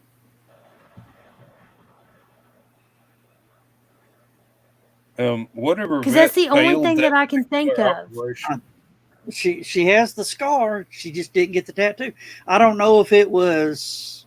Well, she came from a puppy mill that they confiscated. Hmm. So we got the mama and the daughter. Well, some other people rescued them from there, and then we got them from them. And evidently, hey Blake, how you doing? So we got a little male dog, and since all our dogs were fixed, we were sort of slow to get him fixed. A little too And slow. how's that working out for you? What is this? What is that? Don't know. All right, we'll worry about that tomorrow. We'll start it tomorrow. Because there's no rocket stuff tomorrow. Did you not notice? I mean, how could you can't possibly tell me you didn't notice a dog in heat. No. They bleed everywhere out of their vagina. It's Not all dogs do that. No. No, they don't, Skunk. Now, It's about one spots 1 we in found 5. was where the big dog, well, the two male dogs had a little battle, and there was, a little scar damage. So that's where we thought the blood came from. That's what they were fighting over. All our female dogs are fixed, and we have blood everywhere occasionally. So it's, Now, I've been what you lucky want on to that bet the one. puppy mill put those scars there to make people think they were fixed themselves without using a vet? Probably. That's just disgusting, Davis. Yes, I Puppy know, mill. but They're not I exactly. have I'm not saying lived you're amongst humans wrong. for many years, and I know like I said, I'm not saying you're wrong. I'm just saying that's awful. yeah, You okay, it Heather? would be a terrible, cruel thing for anybody to do, but You okay, I Heather? wouldn't put it past people. I'm trying to think what's going on because I'm hearing it sounds like thunder, but there's nothing on the radar map earlier, and I've heard the Air Force is doing maneuvers. So I'm like, what's going on? It's almost the end of the fiscal year, and the Air National Guard has to use up all their training dollars before they get the new training dollars. They lose the old training dollars, and there's a lot of pilots that have to get those last minute hours to remain qualified. So there's a lot of planes flying. And I'm sure with any COVID-19, they've explosives they curtailed got their to play training. with. Yeah, and COVID-19 is really making that a pain in the ass. Yeah. Well, COVID-19 is making a lot of things. Speaking of which, Yes. did you guys hear that The Rock got COVID? Yeah, that Yep. sucks, man. And his kids and his whole wife. family. They're all good. They're all good now. He posted on Twitter. He said everybody's fine. Like nobody's dying or anything. But that right there to me is like the antithesis of y'all. This is a serious disease. That man is in peak physical condition, and he has been for how many years? Okay, wait a minute. Keyword there. How many years? He's not. He's only He was a 44. teenager. Well, he's not. Okay, He's not there's a spring chicken thunderstorm. anymore. Yeah, but at the No. same exact time, it's like he stays healthy. I'm pretty sure that the whole entire time is he's not a dumb guy. He's really smart. I'm pretty sure he was social distancing. He was wearing a mask. He was doing everything. I know what you did. I gotta go for a second. I'll be back. All right. But he was social distancing. He was doing everything you're supposed to do, and he still got it. You come back, Joe. Seriously, take it seriously. I saw somebody. He's we all Hollywood. know. They don't social distance. That's worse than dying in Hollywood. That's being unemployed in Hollywood. John, Well- did you just see that? I saw it. He does it every week, man. He muted his mic, and I saw him shifting his chair, and then the mic. He does it every week. You ever notice? This is the first time you've seen it. No, it's the first time I've caught him at it. He does it every 5 minutes. Good Lord. But no, like that, like yeah, I understand what you're saying, but like no, like he was, he was one of the people who was very much trying to stay away from it and had the financial ability to be able to do so, and he still caught it. They take this stuff Yeah, he said it seriously, was y'all. from a close family member. Yeah. The worst thing that can happen with the COVID thing right now is kids. Yeah. Because they go to school and you never know who they're getting it from, and just, Exactly. It's just like when somebody in school got lice and everybody got it. Yep. Like that meme that ran around. Schools can't control COVID. I mean, can't control lice. How the hell are they going to control COVID? Mhm. They can't control anything. They can't control any of those diseases, any of the social diseases that come through. Once one kid gets it, they all get it. well, you know, my mom does the foster Chickenpox kid. sweeps the neighborhood. My mom Everybody- does the foster kid thing, and we jokingly refer to it every time the school year starts as the daycare plague. Mhm. Yeah, Because you wind up catching everything those kids have Bug got. of the week. We Yeah. call it bug of the week. and so it is something. There's somebody we all know. I'm not gonna name names. I should, but I'm not going to. I don't particularly like this person who's going on about how he keeps calling it cooties. Oh, it's just cooties. Oh, you guys are worried about the cooties. I'm like, Yes, I realize yes. 140. No, the number's gone up since then. It's like what is it? 180,000. 180,000 now. 180,000 people have died from this disease. It's not cooties. Well, It's no, something wait to take a very minute. seriously. Those numbers may not be quite accurate because they They're revise. not. Oh no! According to one thing CDC that I had read, dropped the number dramatically because They They did were- investigating and found out that they were taking heart attacks and ruling them as COVID deaths. Motorcycle accidents were being ruled COVID deaths. and they went and revised the numbers, and the numbers are a lot lower now. Something less than 10,000. The actual healthy population, the death rate is below 0.01%, like dramatically below 0.01%. It is the vulnerable populations, people with underlying health conditions. That Advanced age. is advanced. Yeah, that's part of the Geriatrics. vulnerable population. yeah, People so- who are homeless, people who are on low income, Bad diet, weak immune Diabetics. system. secondary health conditions. I want to point out Yeah. though, because Fauci came out and said that this is important to note. Fauci came out and said this. That data does not mean someone who has hypertension or diabetes or heart-related issues or something didn't die because of COVID-19. They did. It is 180,000 plus real deaths. Those are real deaths from COVID-19. It's not 9,000 from COVID-19. It's Okay, so what if you You- go you- into the hospital and you had a heart attack, but you didn't have COVID and it got ruled a COVID death? Well, that's wrong. That's what we're talking about happening. That's not what he's talking about, though. You and that's what can't everybody take is saying, anything that a right? government official has said as truth. But On either Welcome side. to politics. as we know. this isn't a politics issue. Every I'm time in that the somebody wants to hospitals, talk and about I'm this, seeing without being brought up as a politics issue is actually kind of annoying. I'm going to tell you that right now because we're talking. Dr. Fauci has been somebody. Yeah, he works for the government and everything else. Trump's been just dogging him as much as possible. Everybody in the government's hating on this dude. He's the one who's trying to please, oh my God, we're trying to get people healthy again. Let us get people healthy again. And I take a lot about what Fauci says as real because the mask thing is real. Like it does help to minimize the passing along of the disease and there's a lot of the quarantining and the social distancing and all of that. That's good.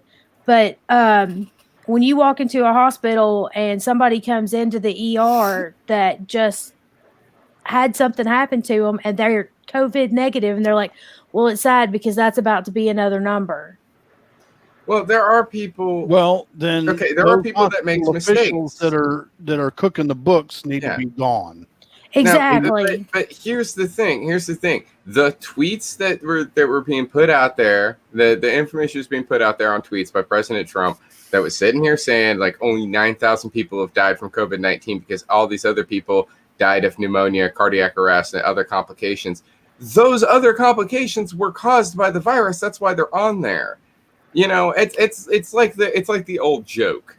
Nobody ever dies from a gunshot wound. They die from lead poisoning. This is a very serious thing that people need to take seriously. The fact that they're not taking it seriously and calling it cooties and stuff like that diminishes the severity of what this disease is doing. Yeah, I mean, this is a literal pandemic to the point where, like, we've never dealt. We've never dealt like anything like this before. As a country, not in a very long time, right? Not in a very long time. And the fact of the matter is that the last time that this happened, anything like this had happened, and in the previous when things did happen, it wasn't a political point. It was hey, this is a safety thing. I don't understand why people's lives have become a political number all of a sudden. This is ridiculous. Come on. This isn't about politics. This is about keeping people safe. You know how many face masks I have bought because I don't want to get sick. I don't want anybody in my family to get sick. I don't want other people to get sick.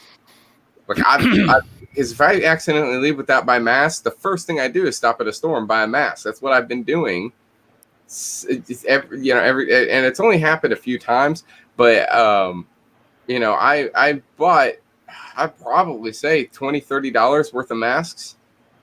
You know, just because like it's something I do take very seriously, and I want things to get back to normal. I don't want to have digital conventions for the rest of our lives. I want our kids to be able to actually go to school, you know, and not have to sit at home on a computer.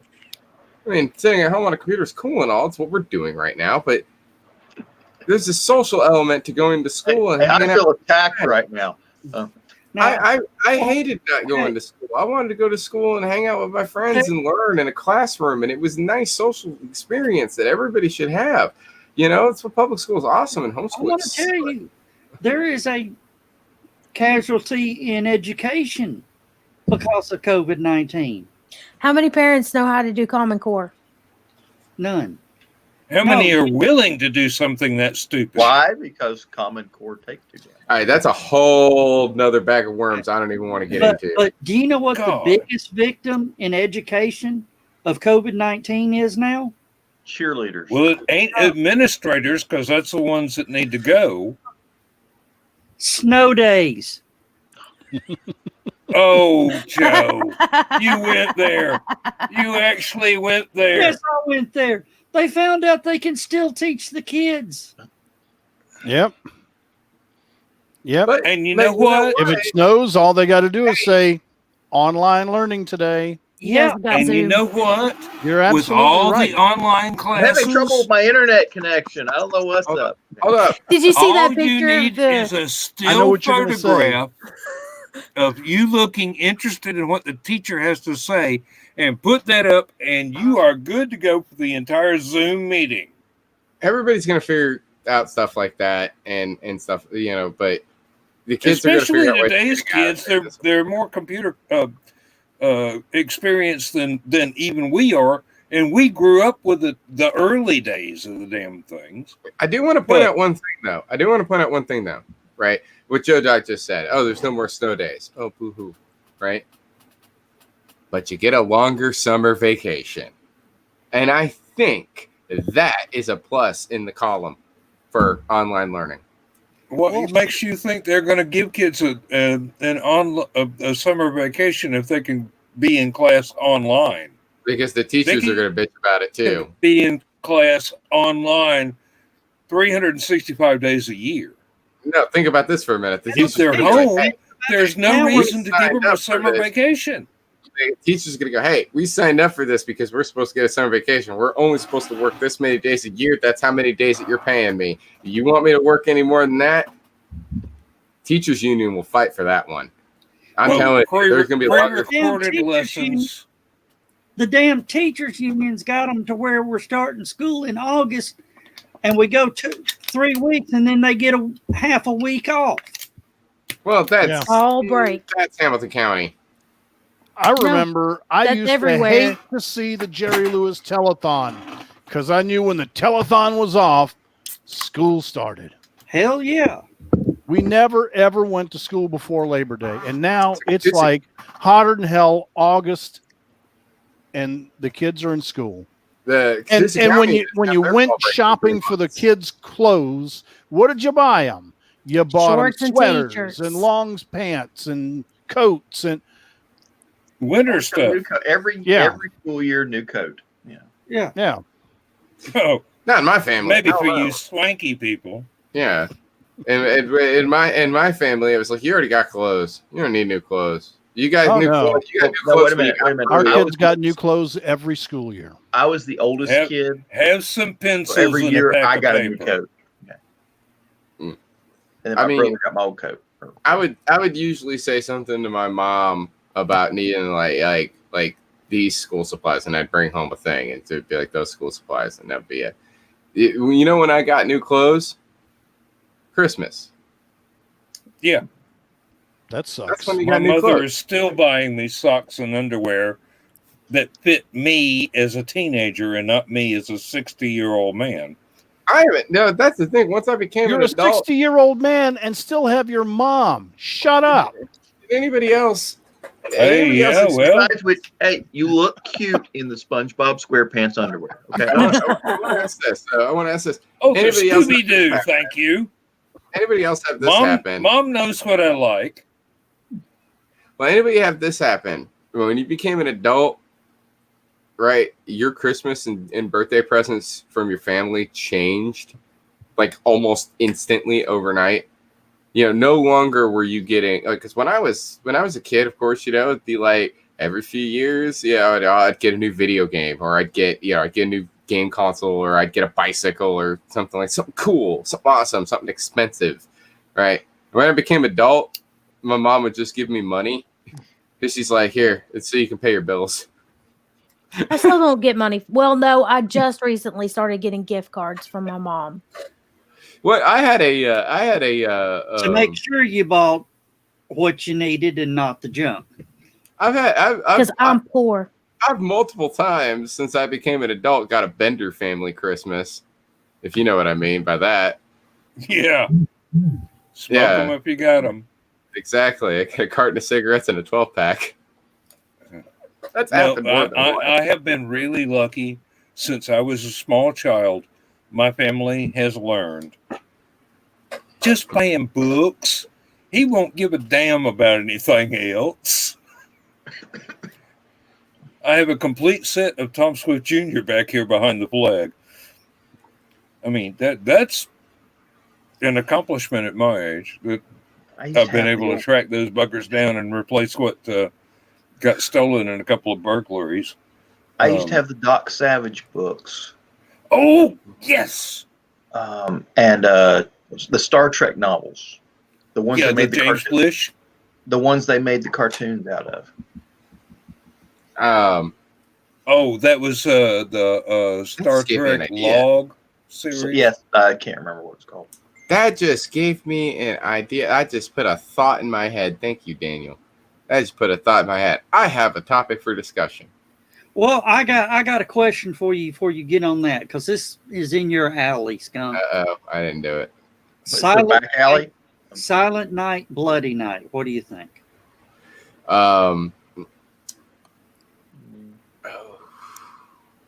I know it's not Well, it's a Silent Night. Christmas horror movie, obviously, from the title. Silent Night, Bloody Night was... Right Silent up Night. there with My Bloody Valentine. well, But Silent My Bloody Night- Valentine is better. Silent Night, Deadly Night is the one with the axe murderer. I'm trying to remember Silent Night, Bloody Night. It's a Black Christmas. All right. You know It's what? not worth remembering. Yeah, that's the thing. I can't even remember it. So I'm sure I've seen it. I've seen them all. But here's the Topic, because you got 12 minutes. here's that topic I had. Right. It just made me think about this when Dan was talking a minute ago. There was a set of books that I used to have when I was a kid. And Yeah. I love those books, right? They were the novelizations for the video game Doom. Yes, They're I they know were the guy written- that wrote them, yeah, or I knew the that- guy. He's passed away.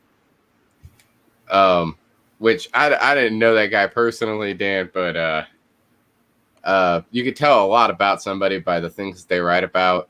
For example, if you didn't know, did you know that according to the novelizations, the entire story of Doom is a tale of Mormons in the future? I'm not making that up. I know, you're not. Do you remember the Atlanta Radio Theater Company from Yeah, I know, Liberty Con? Dragon Con. Yeah, They used to always do something at Dragon Con. the guy that wrote the Doom novelizations was one of Bill Rich's roommates back in the 70s. Oh, cool. Yeah. Lewis, that's something you definitely need to look into. Is the Atlanta Radio Theater Company? Okay. Mhm. They could go to conventions.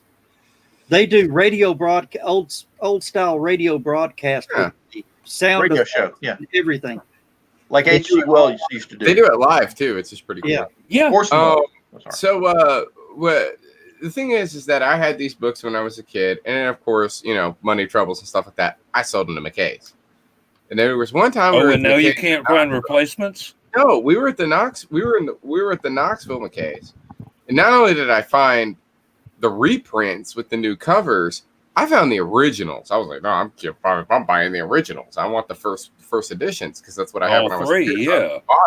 No, it's 4. 4? There's 4. There's 4. I There's don't have the 4th one.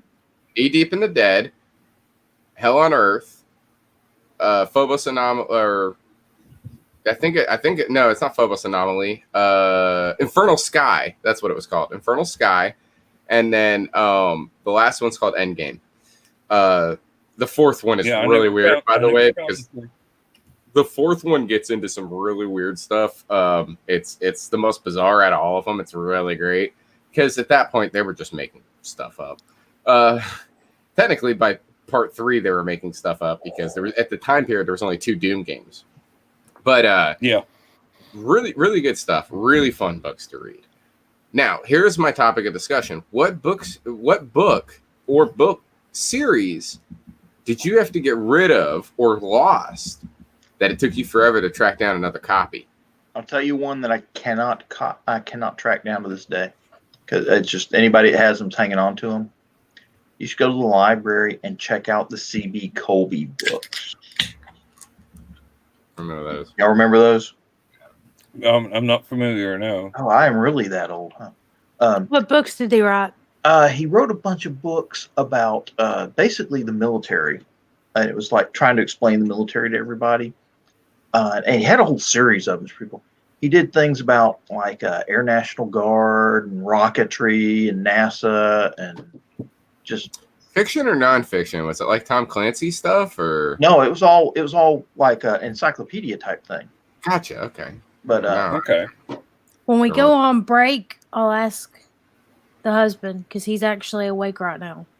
he probably knows exactly what I'm talking. I'm surprised Lewis didn't say anything. Mm-mm.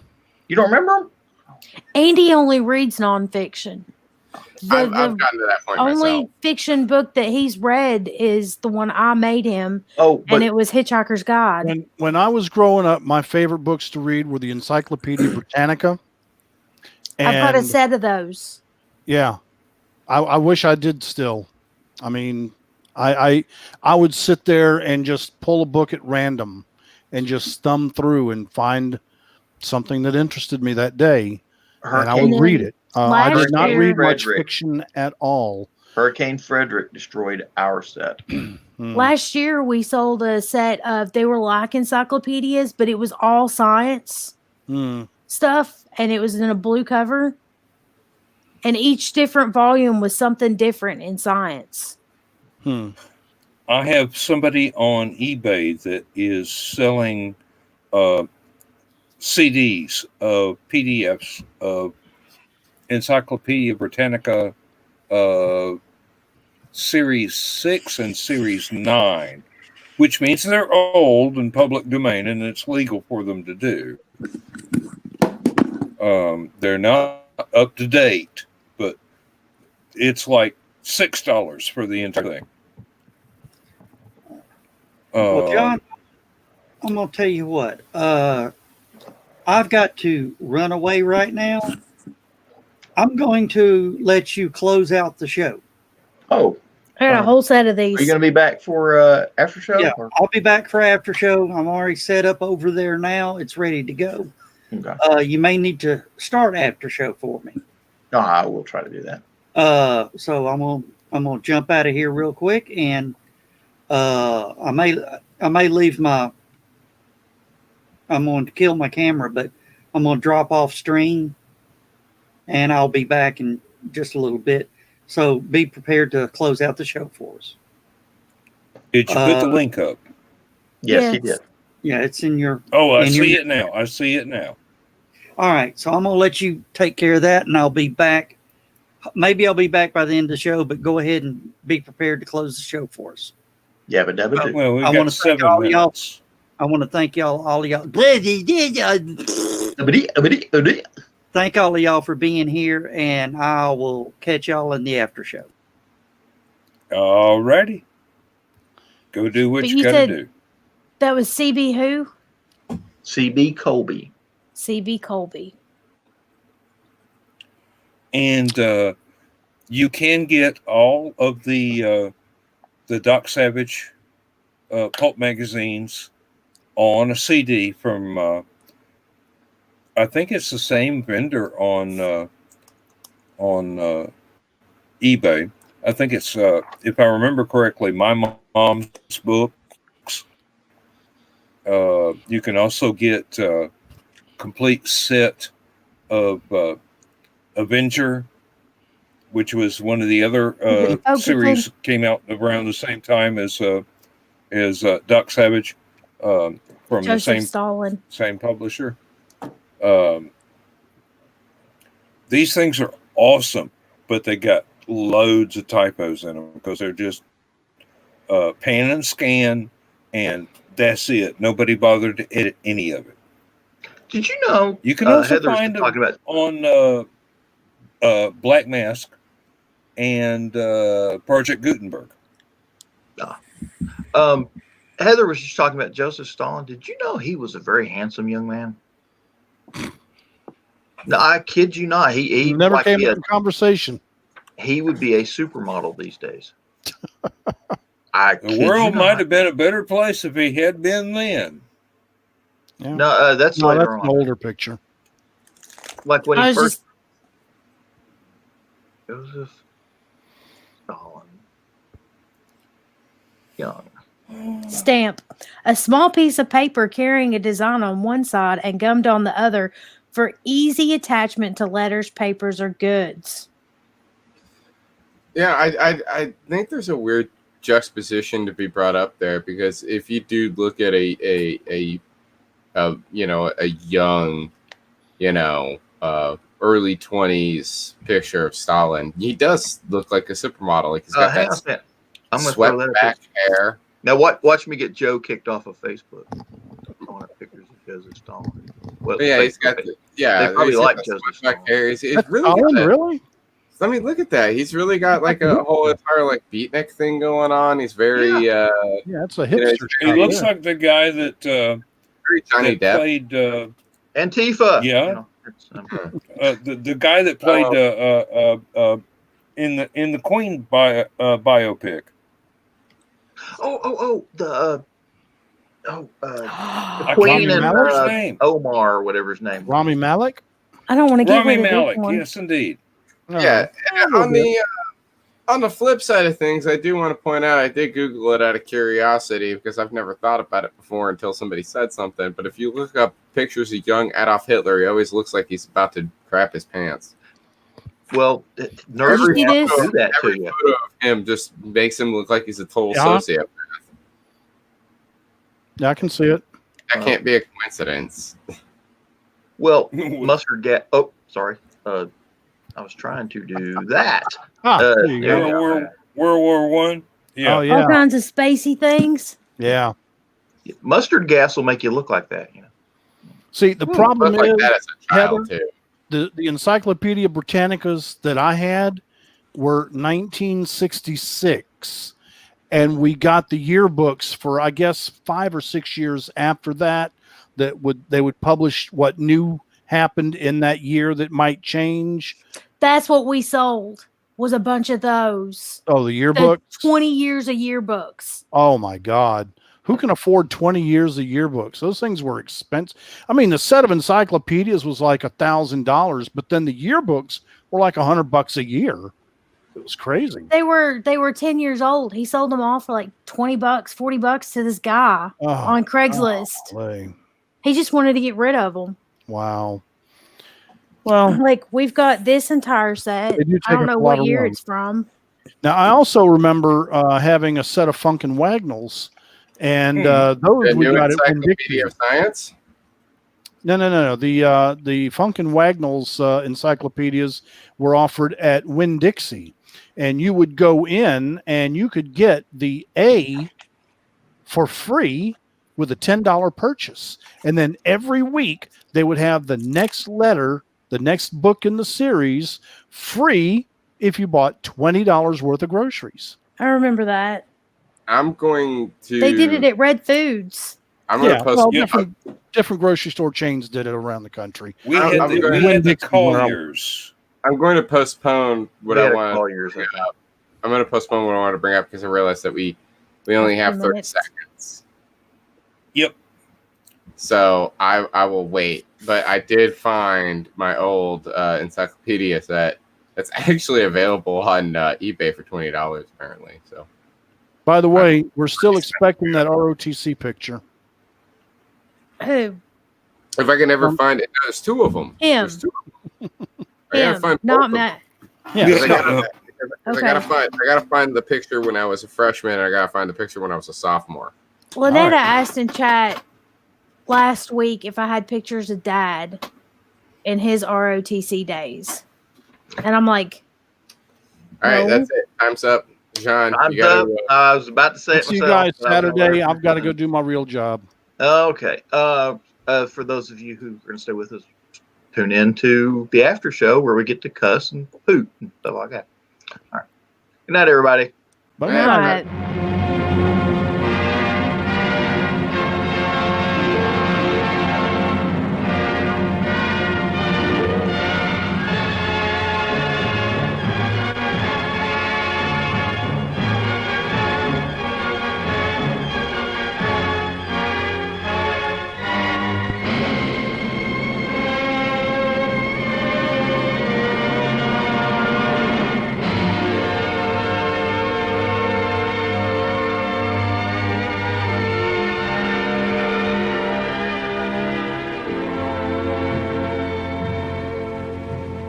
Oh, I have slept the surly bonds of earth